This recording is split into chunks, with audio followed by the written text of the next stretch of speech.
No Small Endeavor is brought to you by Progressive Insurance. Fiscally responsible, financial geniuses, monetary magicians.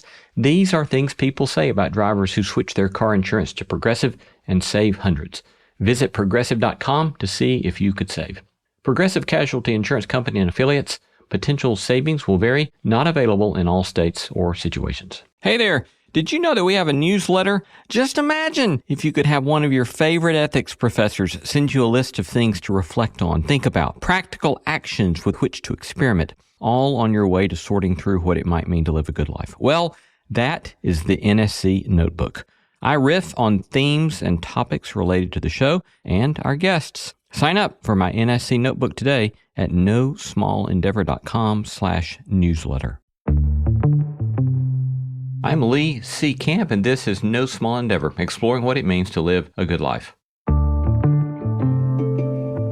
Working long hours to fuel an ever-increasing lifestyle that gives you a lot of stress, I think for many people didn't lead to the good life. That's economist and sociologist Juliet Schor talking about her new book, 4 Days a Week, in which she suggests a new kind of work-life balance. The employee gets 100% of the pay, only has to work 80% of the time, but pledges to get 100% of their work done in the 4 days rather than the 5. Juliet shares her research on what individuals, companies, and the planet stand to gain from working smarter. Time is a vital resource for us to come together in solidarity to try and fix what's wrong. All coming right up.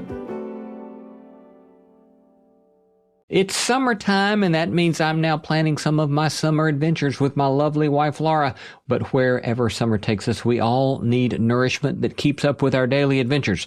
So I'm quite pleased to have just learned about Ka'Chava. Here's my experience so far. That the Ka'Chava whole body meal shake first tastes great. I must say, I thought it might not be possible, given that it is chock full of amazing stuff like 26 vitamins and minerals, 85 plus superfoods and nutrients, all to keep your body and mind nourished all day. I love me some coconut, so I immediately tried the coconut acai and was honestly surprised how great it tasted. I was also especially pleased to see that the 25 grams of protein in each serving is plant-based. So fill your day with Ka'Chava. Go to Ka'Chava.com and use code ENDEAVOR for 15% off your next order.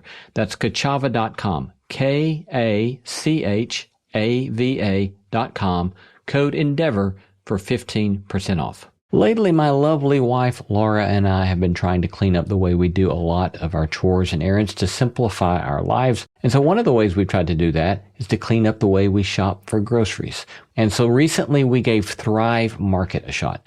And honestly, we're a big fan. You can get the same high quality brands you love, but for less and without compromising your standards.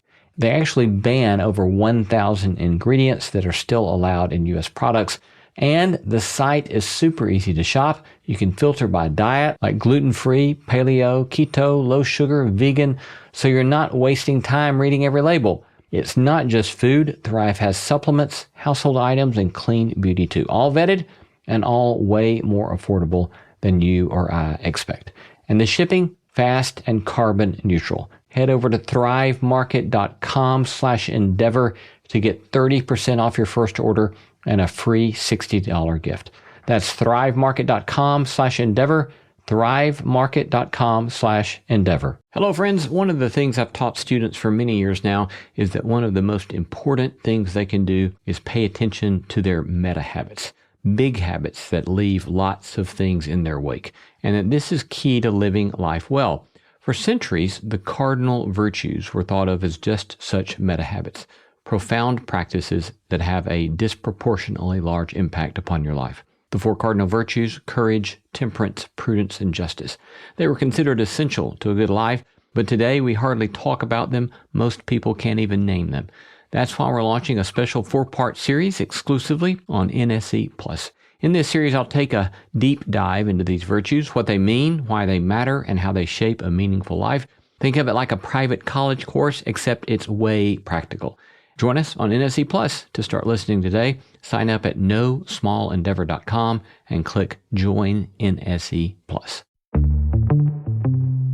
I'm Lee C. Camp. This is No Small Endeavor, exploring what it means to live a good life. I rather love it when one of our guests challenges some widely held practice, which we tend to think is central to a good life. Like, say, waking up to an alarm in the morning, working a 5-day week, exhaustedly making our way through the weekend, and then getting up Monday morning to do it all over yet again. Is there a better way to live? Not just for us, but also for our employers, the economy, for our planet. Today's guest has spent decades researching the way we work, and she has strong and evidence-based answers to that question. Juliet Schor is professor of sociology at Boston College. She's the best-selling author of numerous books, including The Overworked American, The Overspent American, and After the Gig. Prior to her tenure at Boston College, she was on the faculty at Harvard for 17 years, and she holds a PhD in economics from the University of Massachusetts, Amherst. Today, she's joining us to discuss her newest book, 4 Days a Week, The Life-Changing Solution for Reducing Employee Stress, Improving Well-Being, and Working Smarter. Here's our fascinating conversation with Dr. Juliet Schor. Welcome, Julie. Thank you. Delighted to have you with us and grateful to get to have this conversation with you today. Our tagline of our show is exploring what it means to live a good life. And it seems to me that in many ways you are doing precisely that in asking us to reconsider how we define the good life or define a good life. Is that a fair assessment of what you're trying to get us to consider? Absolutely. Back in the 90s, I co-founded an organization with some friends. It was called the Center for a New American Dream, and our tagline was more of what really matters. So absolutely on your wavelength. Well, we'll have lots to discuss about this, but I would like kind of in the first part of our conversation, we're going to get to spend a lot of time talking about your new book, 4 Days a Week. But as we kind of work our way there, I would love to explore some of the themes that have been important in your work throughout the last number of years. And kind of under the rubric of asking first, where do you see that we are? Second, where might we be headed, the implications of the kind of practices that you are elucidating and pointing us to diagnosing in our current context. And then third, where might you wish we would go? So let's first start then with where are we? As I said, you've been diagnosing concerning, if not distressing trends for your entire career. And so give us kind of a sketch of what you have been paying attention to all these years that concerns you. Yes. So, as you mentioned, my first book that I wrote, The Overworked American, was really looking at what was going on in the United States. It came out in 1992. And what I was seeing was that in contrast to what people expected, which was they thought we'd have a 4-day week by the 1970s. Actually, Richard Nixon predicted in the 50s that we were on our way to a 4-day week, that we'd have a crisis of leisure time, that we would be living the good life. And of course, there were many reasons to think that the country was getting richer and richer. There was domestic peace, people getting along. The country was getting more and more equal in those years after the Second World War. So that's the nostalgic period that many people look back to. Of course, there were many problems with it, but what I saw beginning this work in the 1980s was that in contrast to people getting more free time, actually working hours had started moving in the other direction. And they were getting longer and longer and longer. And at the time I wrote the book, there was kind of a crisis of free time, a crisis that people didn't have enough. People were feeling stressed out, overly busy. So the book is an analysis of why and how that happened. And there are a couple of parts to it. There's the economic part to it. Why was it that employers were asking for longer and longer hours from people? Then the other side of it is why were they giving those hours? There are sort of three pieces of that. One is the economic incentives that developed for the employer were to hire fewer people and work them longer hours. Some of it was just happenstance because they were paying health insurance on a per person basis in the firm rather than, say, having government-financed health insurance. And health insurance was getting so expensive, They didn't want to entitle more people to it, so better to have fewer people work them longer hours. So that was one piece, sort of employer incentives. The second piece of it was that starting in sort of the late 70s, and eventually it gets much more extreme, but we start to see a reversal of those equalizing trends that were going on in the economy. So that building of a middle class, kind of compression of sort of the differences between one end of the income distribution and the other. So that was like one of the really great things about that post-war period was that coming together, and that when you have that economic coming together, you also get the social coming together. Now, of course, we're in the opposite situation, which is we have levels of extreme inequality beyond anything that we've seen in history. And we see our society is coming apart at the seams. But it also turns out that when you have more income inequality, you tend to have longer hours of work. So that was another factor. And I'm not sure we understand everything about why that is, but there's a lot of evidence now for that. And then the third piece of it was what I called the cycle of work and spend. It sort of definitely connects with issues of the good life, because one question is, does the good life mean just having lots of stuff? Which is one, in many ways, very American definition of what the good life is, or does it mean something else? And what I showed in the book is that if you ask people at the beginning of the year, what would you rather have? A raise in income or more free time? People were saying they wanted more free time. This was back then. I think things have changed a bit, and we could talk about that. But they always got the income because the employers didn't want to give free time. The employers really wanted to keep people working those longer hours.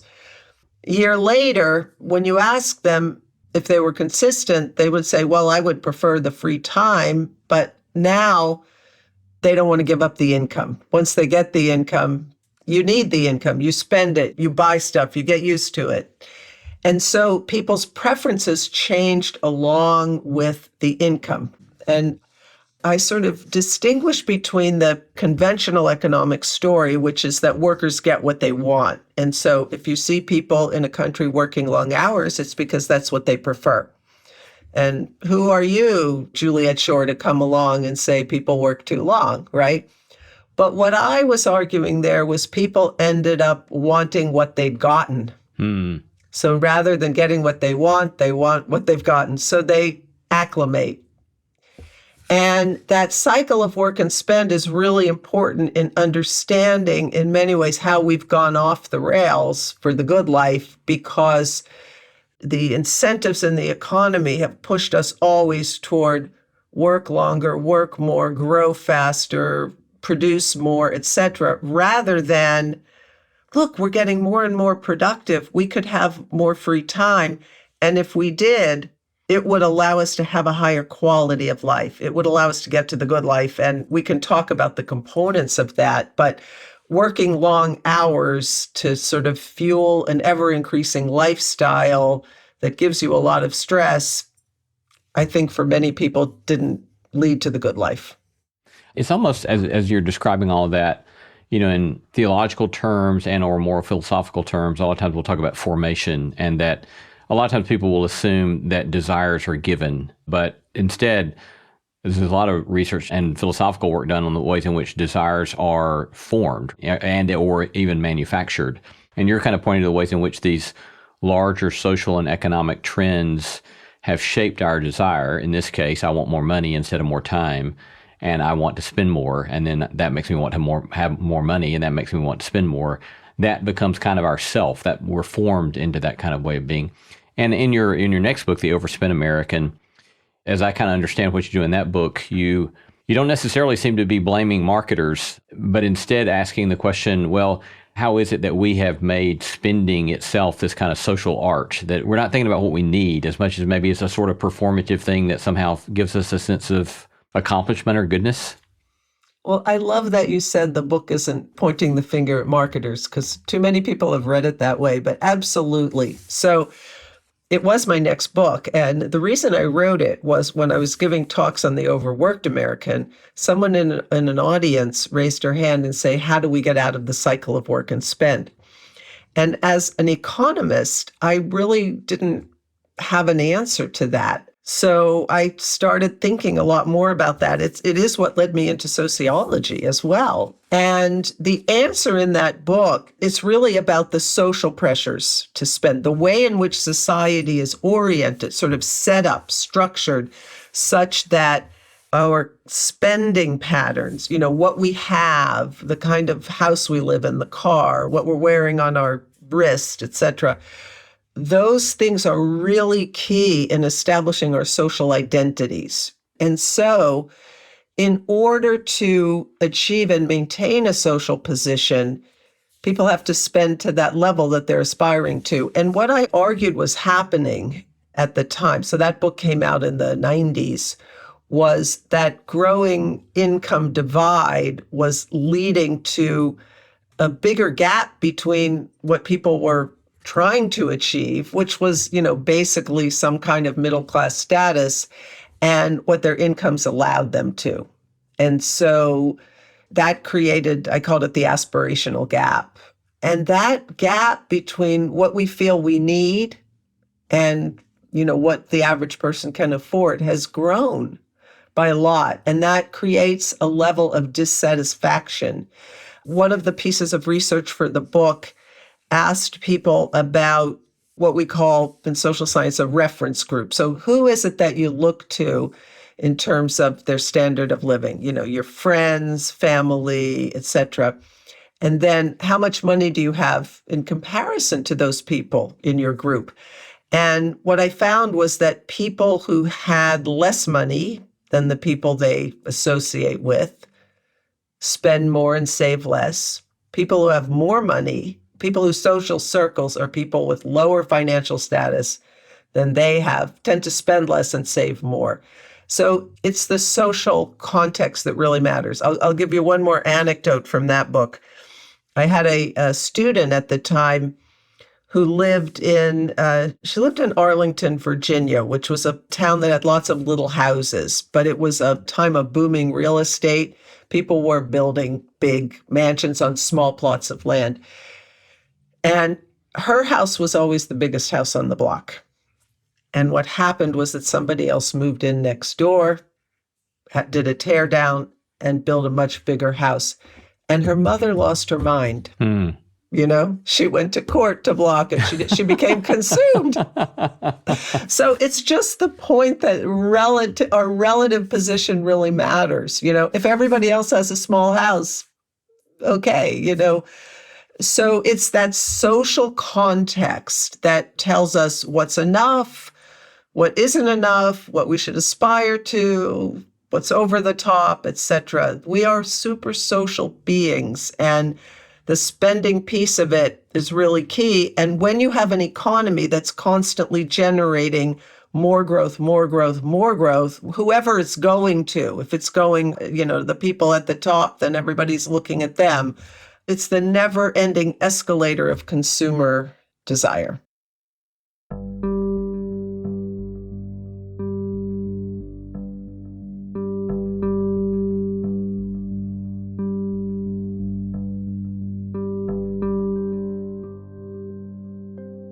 It's ironic that the example that you gave, my wife and I live in a very comfortable neighborhood. And when we moved here 20 years ago this summer, it was a very comfortable neighborhood. But in contemporary Nashville standards, it's a pretty modest sized house that we live in. And what's happened in the last 15 years is that very many, I would guess, 50% of the lots in our neighborhood, the old houses built in the 1950s have been torn down. And as you said, huge houses placed up in their place. And it's a sort of, I experience it sometimes as the phrase I wrote down just now as you were talking is contagion of desire. It's almost like it's a social contagion, right? It's like, I was very content in my house, very pleased with my house. And, just paid off our mortgage. I feel very excited about that. But again, there's this sort of, when everybody around me, literally there's a brand new huge house being built literally across the street from where I sit on my front porch every morning. and the one behind us, and the one next to that behind that, and the one next to that, and the one on this side. And so it's a sort of, when it's constantly in your face, I naturally began to say, oh, maybe we need a bigger house, right? So your reply was not, let's don't blame the marketers, it's social trends. But what's driving those social trends, you think? How do you, as a sociologist from that discipline, identify what drives the contagion of desire, or what drives the sort of building that precipitates a contagion of desire? Yeah, well, there I have to put my economist hat back on, I think, which is, I think what the sociology tells us is sort of how it works out. The economics gives us the escalator, the fact that what we desire is more and more expensive, higher and higher. Now, many people will say that's human nature, and I would disagree with that. We have an economy which is always producing more. Let's hold population or labor force changes off to the side. So just for a given population, we've got productivity growth happening. Every year we can produce 3% more. Now, we could be a society like many in Europe, and like we used to be for a century. We could be a society that takes either some or even all of that productivity growth in the form of shorter hours of work by saying, you know what, we're materially okay here. We've got enough. Let's give ourselves time. But we've gone down the other path, which is let's just produce more, 3% more every year, more. And so that more shows up in people's pockets as increased income. Now, people may be listening to this and saying, what is she talking about? I haven't gotten a raise in many years. There's definitely a big segment of our population which has not been getting the fruits of that productivity increase. And it's gone increasingly over time, more and farther up the distribution. But for the period I was writing about, the 50s, 60s, 70s, even 80s, and into the 90s, people were getting those increases. When the money comes into your pocket and it burns a hole in the pocket because the social pressures are to spend it. And so the sort of economic incentives are for that expansion, and the social tell us why so many of us participate in it, why it becomes embarrassing to have a beat up old car when everybody is driving a late model, or why, despite the fact that you are an incredible student of the good life and you know that the size of your house is not going to determine how good a life you have as you sit there on your porch, in the same way that I do, we look and think, oh, my house is small. But to our credit, we're both living in them.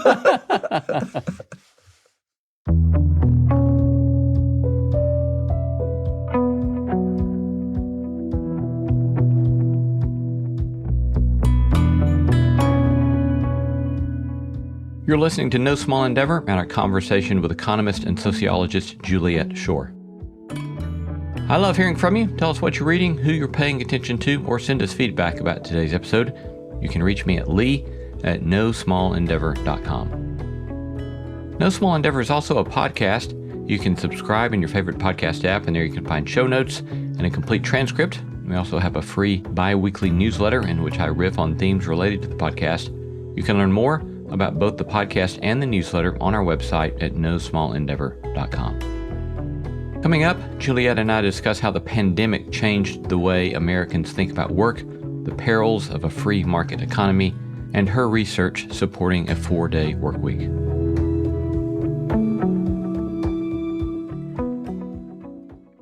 We are most excited to announce that we'll be having our second NSC Plus book club with an author on June 26 at 7 p.m. Central Standard Time. Professor Rebecca DeYoung will join us to discuss her book, Glittering Vices. It's a great book. Order your copy of the book and mark your calendars. If you're not yet a member of NSC Plus, join at the link in the show notes or visit nosmallendeavor.com and click Join NSC Plus. Show up with questions and get ready to sit in on a great conversation. In our given context, GDP is typically looked upon as the great indicator of whether we're doing well economically. But I suspect you would say the way we measure that is quite unhelpful. Is that true?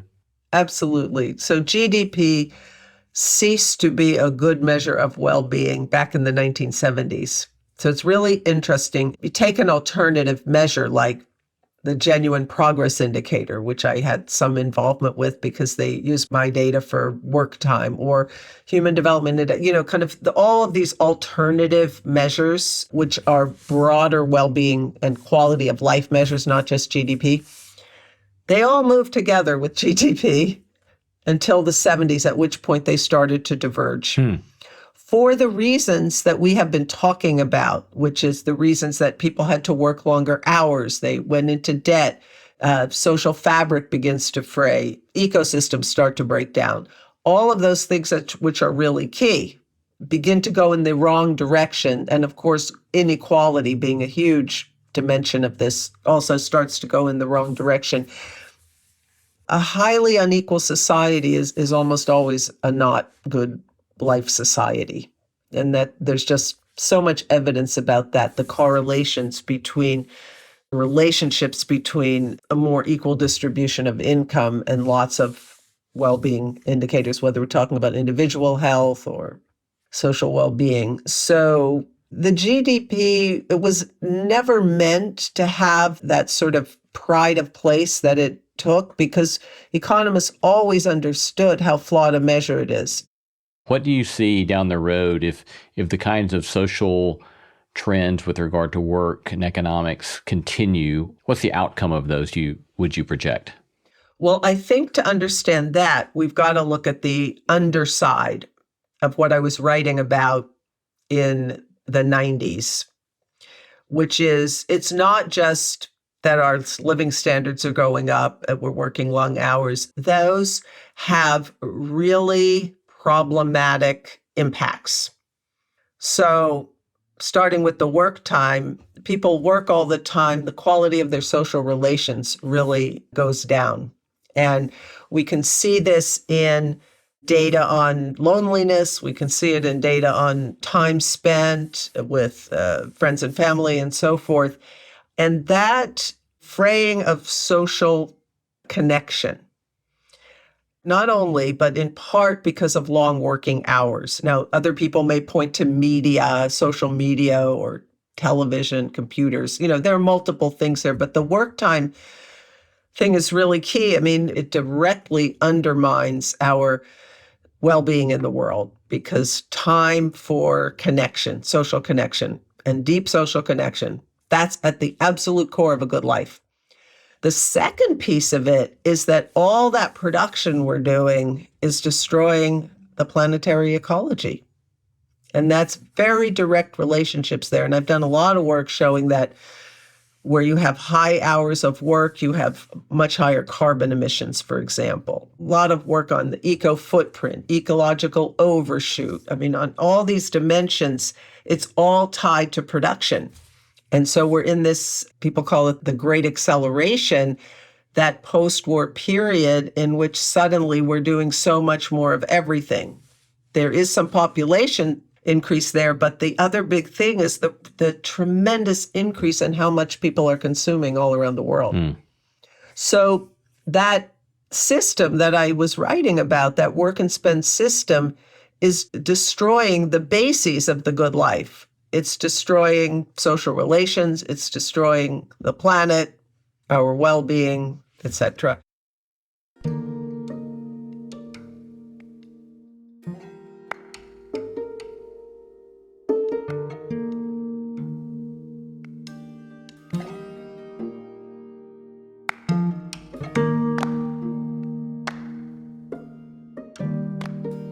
We seem to be at this is obviously something that's not new to our own day, but let me call it like a free market fundamentalism, in which there's this sort of presumption that the answer to every social ill we have is some sort of free market response. Give us some of your take on that. Well, I've always thought it was a kind of a big con, the whole idea of the quote unquote free market. I mean, it's never existed. All markets are structured, and they're structured in one way or another. In the United States, if you think about some of the most important sectors that we have, agriculture, of course, our military spending, which is a huge fraction of what the government does, the automobile sector, area after area, especially where we're talking about the places where we have big companies, the government structures these industries. Energy is another one. They subsidize them, they structure them, they set the rules, etc. So, and of course, so many of our sectors are duopolies, Coke and Pepsi, Uber and Lyft. You've got basically two options. So the theory of the free market is based on lots of little producers, none of whom have any impact on the market. And they're all subjected to the competitive pressures of the market. It's a theory about an economy that doesn't exist. And especially in my little patch of ground, work time and consumer issues, one of the big assumptions of it is the opposite of what we were just talking about. It's that, number one, our preferences are exogenous, meaning they're given and they don't change based on what we consume. We already talked about why that's not the case. The other one is that what I want doesn't affect what you want. So the fact that you decided to get a bigger house doesn't affect whether I want to. And we just spent a lot of time talking about the social influences to spend. And so as long as you have those interdependent preferences, the basic tenets of the quote unquote free market no longer hold. I always liken it to being at a sporting event and somebody gets up to get a better view. And of course, they do get a better view at first, and then a few more people get up and they get the better view. But once everybody stands up, no one has a better view, right? Because what you did just influenced what I do. Your standing up makes me have to stand up too. Now, the best solution here is for the announcer to get on the microphone and say, sports fans, everybody sit down. Because standing up, our legs are tired, right? That's kind of what I'm arguing has happened in America.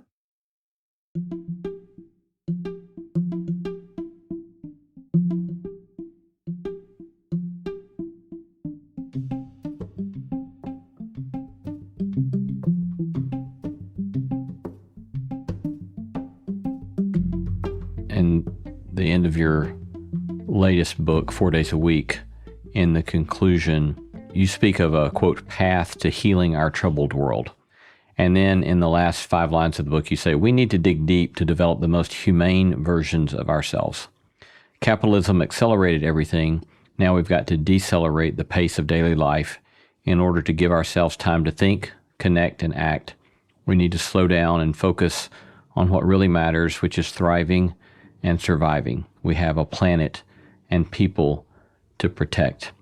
And I suppose in the same way, in your book, Plenitude, the subtitle, The New Economics of True Wealth, you're asking similar sorts of questions, right? Of what does it mean for us to really focus upon what is going to be, what ought to be central to us? So begin to unpack some of that for us. A little bit of the story of how I came to write 4 Days a Week, which is the book that I just published. The Overworked American was a bestseller. I was like all over the news, invitations here, there, and everywhere. And it was a lot of resonance for this idea. Front page, New York Times book review, rave review. And there was widespread support for the ideas in the book, not just from liberals, but all the way over conservatives, worried about family values and so forth. So it really struck a nerve across the spectrum.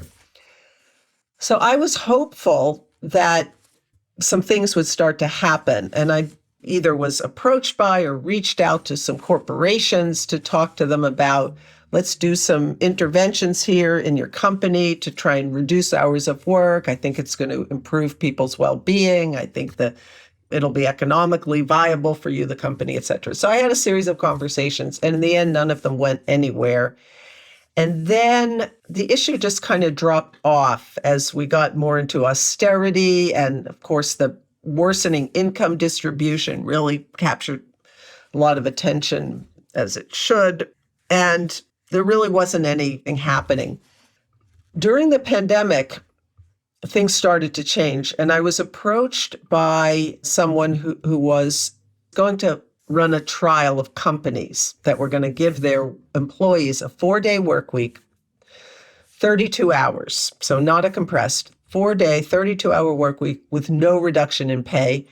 And the organizers were going to try and help the companies figure out how to do it productively, like have people just produce what you did before. You just give people that extra day. And so finally, here's an opportunity to really push this idea forward. And if people were stressed out when I wrote The Overworked American, came out in 1992, oh my, 2022, the pandemic. I mean, you had the Great Resignation, you have quiet quitting, you have people just stressed beyond imagination. So these trials, and we can get into the details of what happened with them. They've been an incredible success for the employees and the employers. And we've had hundreds of companies and more than 10,000 workers all over the world. They are dramatically changing people's lives. And for some of the reasons that we were talking about earlier, number one, people need time. Time is a vital resource for us to connect with each other, to connect with the earth and the ecosystems, to communicate with each other, to come together in solidarity, to try and fix what's wrong in a world where more and more things are going wrong. I just don't think we can do it if people don't have time. And work is the thing that takes up so much time.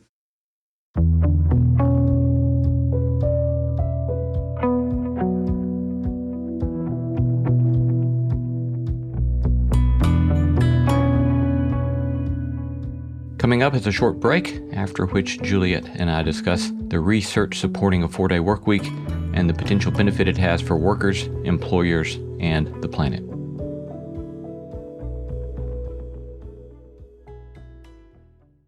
Hey friends, Lee Seacamp of No Small Endeavor here. Hey, would you like to expand the community of people talking about the things you like to talk about? Here is an easy way to do that. And I would be most grateful if you were to do so. Go over to your favorite podcast listening app, click on Reviews, and leave No Small Endeavor a glowing 5-star review. Tell folks perhaps about some episode you liked in particular, and tell folks what you like generally about No Small Endeavor, the topics, the dashingly handsome, articulate host, or whatever it is that floats your boat. That will help more people find us, which will expand the community of people talking about the things you like to talk about, especially when you make it one of those 5-star reviews. Thanks. Talk to us more about what was discovered on the backside of these experiments. You said that it was good for the workers, good for employees, and good for employers. So let's talk a little bit more first about good for employees. What are some of the quantitative markers that indicate that it was good for employees? So my team has done extensive surveying of all of these companies, hundreds of companies that have been involved around the world. And we have 20 well-being indicators, probably a little bit of overkill, but there are many of the things you might imagine. Stress, burnout, anxiety, fatigue, positive emotions, negative emotions, 5 or 6 satisfaction indicators, and then issues around balance and conflict between work and family, work and life, exercise, sleep problems, etc. Every single one of those goes up. Statistically significant increases, in some cases very large. Almost 69% of the people in our overall sample are less burned out after 6 months. And we have what's called a within subjects. So it's the same person. We're surveying them before it starts and after, 6 months after, and then again at 12 and 24 months. So on all those metrics, we find this well-being increases. And then we ask, well, why? What is it about the 4-day week that causes that? The first answer we get is people are working fewer hours, kind of obvious, but working fewer hours. And it turns out that the larger the work time reduction, the bigger the well-being increase. Not everybody reduces by a full 8 hours a week. There's some people who do a little bit of work on the weekend or on the off day and so forth. And then we ask, well, what is it about working less That makes people it's not obvious why working less would make you better off. And there are two pieces to it. One is the more obvious pathway. It's the things that happen outside of work. People exercise more, they sleep more, they're less fatigued. So kind of behavioral responses. But the second one is really fascinating. And this sort of bleeds a little bit into why it's working for employers. We're asking people a number of questions about their own productivity and their working habits and so forth. The first question we asked was, what is your what's called current workability, like your workability at the current time in comparison to your lifetime best? That thing shoots up. And also their productivity goes up. There's a smart working scale we use. That goes up. I mean, they improve on all of these things. And that turns out to have a huge impact on their well-being. They're just feeling way more on top of their jobs and their work lives. They're not exhausted when they go into work on Monday mornings. They tell us they don't have the Sunday scaries on Sunday nights. So it enhances their work experience, and they also just have time outside of work to do a lot of things that make them feel better. You have this 180-100 rule, which I find a helpful snapshot. Could you describe that for us? Yeah. Now, that's the employer side of it. This model was originated by an entrepreneur in New Zealand named Andrew Barnes, and he tried it out in his own company, and it was a great success. And he started the NGO that ran these trials. The employee gets 100% of the pay, only has to work 80% of the time, but pledges to get 100% of their work done in the 4 days rather than the 5.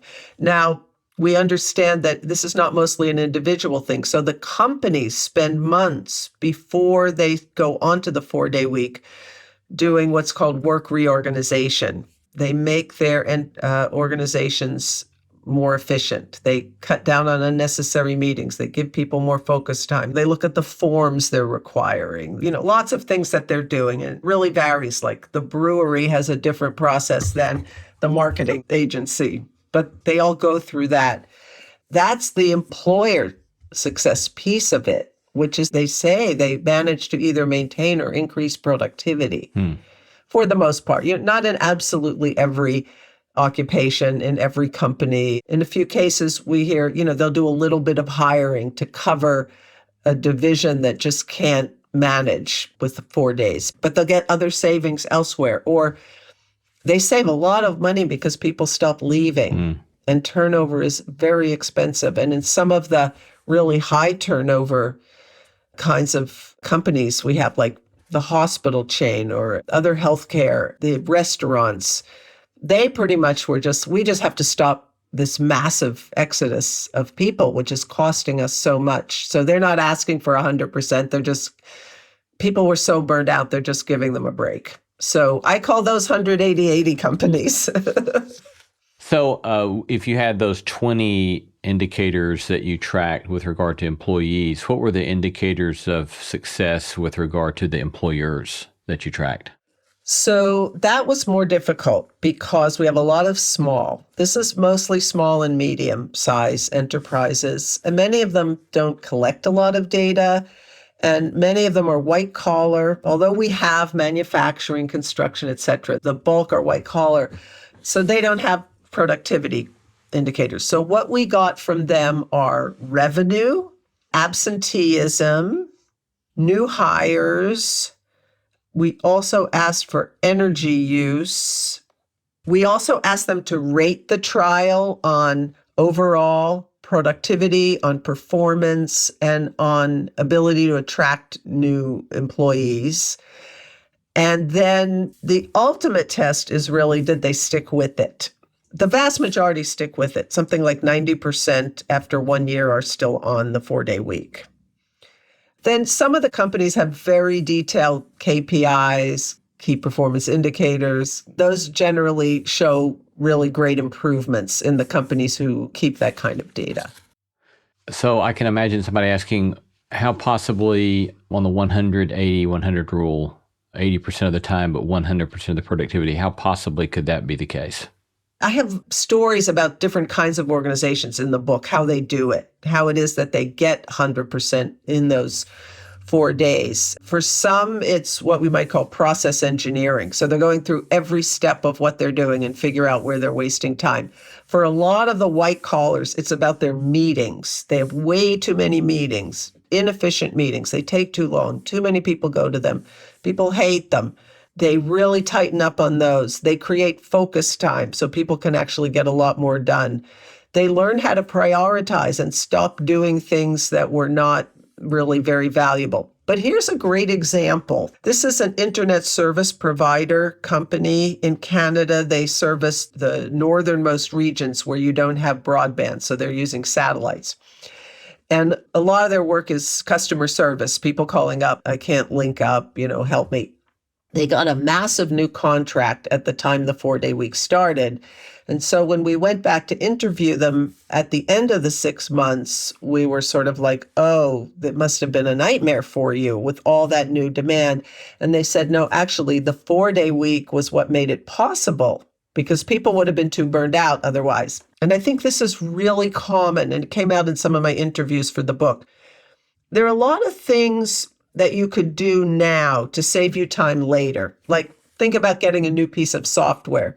You should spend time at the beginning learning about all its functionality because it will save you time later on. But we almost never do that. We just start using it, right? Well, with these customer service people in tech, they weren't documenting what they were doing. Every customer service rep had to reinvent the wheel. The 4-day week forced them to document. Now, it's something they should have been doing all along. And as I asked a lot of people this in my interviews, why weren't you doing this?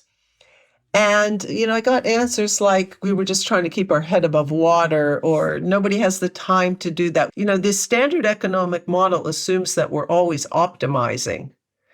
But Herb Simon got a Nobel Prize for saying that we satisfice. Satisfice. We satisfice. We do satisfactory as opposed to maximizing.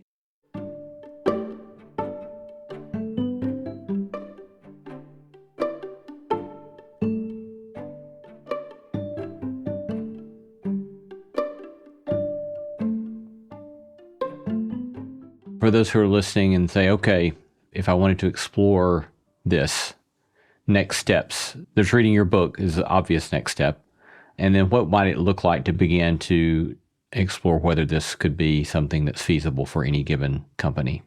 So to some extent, it depends on who you are. So if you are in senior management, I think the thing to do is to start reading and talking to people, ideally in your own industry, who have done it and how they did it. If you are a well-resourced company, there's a growing number of people who make their living helping companies do this. If you are an individual, you're not in management, again, read the books, but then there are resources online, how to talk to your boss about a 4-day week. There are also organizations now that have sprung up. There's a wonderful organization called work4.org, which is trying to push on this. And they've developed a community of practice in Minneapolis, St. Paul, where they're bringing together organizations that are interested in learning about it and maybe taking some steps. So you could get a group of people together. There aren't new trials going on yet, but states are also filing bills. Legislators are filing bills to start pilot programs in states. So 2 were filed in New York State last month. You'll like this one. A GOP legislator in Maine filed a bill for a pilot study with tax incentives for the companies. And what he said was, the people of Maine work hard. They should be able to thrive, not just strive. That was his quote for the papers. Fascinating. Yeah. So last question on 4-day work week. I can imagine as well that a lot of people would say, and this seems like such a huge radical shift that they can't even begin to get their heads around the possibility that such a thing would change. I do think the pandemic has changed the way people think about the 4-day week. So pre-pandemic, when I would argue for things like the 4-day week, people thought, great idea, we'll never get it. It just felt utopian, I think, or aspirational. What's happened now is that people see it as common sense. Not everybody, obviously, but I think the average person in the street and, the people that came up in our studies, it feels like common sense to them. And here's how I started to realize that was happening. The first company in our study in the US is a healthcare information provider, and I was interviewing the head of their customer service. She told me when she called her biggest client to tell them that she was no longer going to work on Friday, their response was basically, "You go, girl," like, good for you. And we have a CEO in the study who they put an out of office message saying our company works a 4-day week. And she says she gets back responses to that, all in caps, tons of exclamation marks, like, wow, that is so great. That wouldn't have happened before. Before, people would have thought, what's wrong with those people? Why are they so lazy? I've been surprised at how little criticism the idea has gotten since we started these trials in 2022. They've gotten a lot of publicity.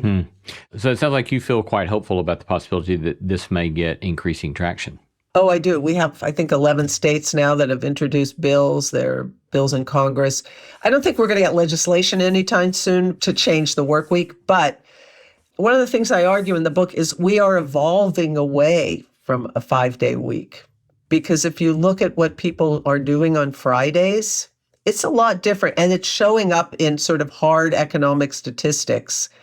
Friday is becoming a different day. We're now at the beginning of summer hours. We already know Friday's a different day in the summer. And we have companies that started that way and then just started extending it through the year because it works. Been talking to Juliet Schor, economist, professor of sociology at Boston College, about her newest book, 4 Days a Week. Julie, thanks so much. It's been a delightful conversation. Thankful for the provocative vision you're giving us to consider and reconsider our vision of a good life. Thank you. Thank you so much for having me. It's been a great conversation.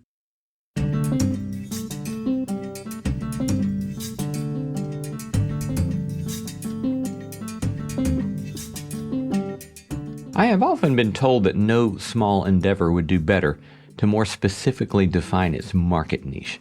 I think this is not bad or wrong advice. It's just that I find it a less interesting project than having a tagline like exploring what it means to live a good life. Undoubtedly, that is a broad, perhaps insufficiently niched tagline. It doesn't, say, target young mothers with 2+ children who drive minivans, or C-suite men in their 50s who have a great deal of disposable income. It's not that I dislike either of those demographics. I rather like them both and hope they are both listening to No Small Endeavor. But targeting such demographics as one's fundamental posture in the so-called marketplace, it seems to me, flows from the presumptions of the marketers, and the marketers are often, though not always, servants of the consumerist economy. And it is the presumptions of the consumerist economy which I often find myself especially interested in probing, even challenging. This is one reason I found our conversation with Juliet Schor so deeply interesting, an economist who challenges many of the presumptions of the consumerist economic powers that be. Does the good life mean just having lots of stuff, which is one, in many ways, very American definition of what the good life is, or does it mean something else? Clearly, the power of the consumerist marketplace is great, given that the good life has become almost synonymous with consumerist indulgence.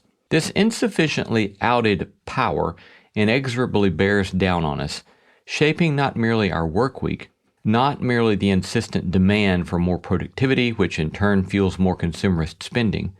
No, more than all of that, it also shapes our very desires.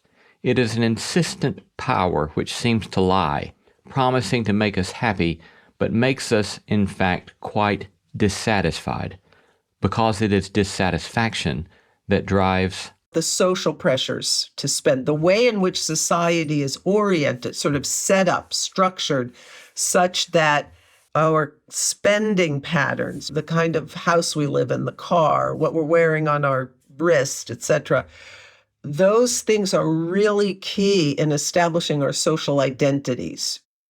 And yet centuries of wisdom, canons of sacred texts, and decades of social science research keep telling us that all that is no good recipe for establishing either a social identity or a good life.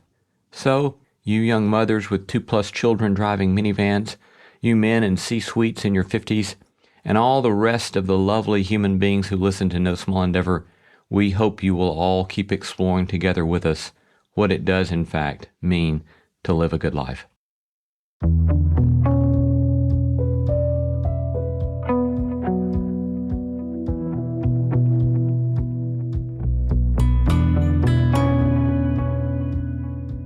You've been listening to No Small Endeavor and our interview with best-selling author, economist, and sociologist, Dr. Juliet Schor. We gratefully acknowledge the support of Lilly Endowment Incorporated, a private philanthropic foundation supporting the causes of community development, education, and religion.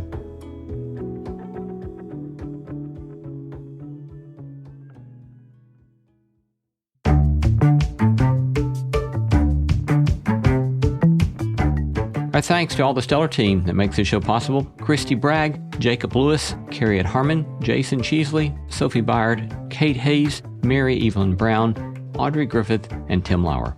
Thanks for listening, and let's keep exploring what it means to live a good life together. No Small Endeavor is a production of PRX, Tokens Media LLC, and Great Feeling Studio.